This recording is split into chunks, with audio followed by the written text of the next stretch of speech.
now let's talk. We went over the hardware piece of it. And I know you already started thinking about the software, and we don't want to ruin the surprise of what's going to come in the simulation side of this project. But can you tell me a bit about what kind of technology you're thinking about to put in the simulation? We don't. I'm not trying to have any scoops or whatsoever. Whatever you're comfortable with sharing with us here. So, just to get people excited so they can follow us always. All right. So, you're going to have a steering base. Yes. You know, that's going to have pretty close to the amount of Newton meters feedback that you would expect in a real F1. Mm-hmm. We have pedals that have a control load that has the same amount of pressure you have to exert that you would expect in an F1. But those are kind of just consumer off-the-shelf pieces. But then there are things we're going to do where we add our own full sail twist. So one of the things that people are going to do, wait, what? And it's, I expect what we're going to do here, I'm going to do a motion base inside a motion base. Ooh. And people go, what does that mean? Just go listen. Don't worry. We got this. We got this. So follow us if you want to know about that.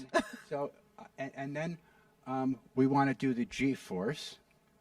We want to try to get as much of that as we can. A lot of haptics, a lot of vibration. I mean, yeah, for a project like this, haptic is a big project. And there are some things that I don't want to talk about. Okay, we're not going to talk. But I have that you'll have to come and follow along, because from talking with drivers like Scott Speed and hearing what other drivers say, which are the forces that they feel most, why they have to train so hard, I want to be able to capture that here. Oh, okay.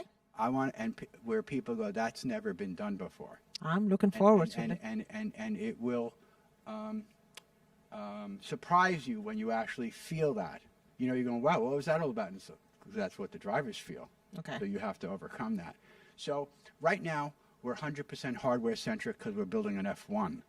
Then we're going to switch over to hardware, software-centric, where we're actually building our own technology while we have to develop the software to make that technology work. Okay. And then ultimately, it'll wind up with 100% software-centric, where the hardware is pretty much done, shored up. We might not add anything, but we still might.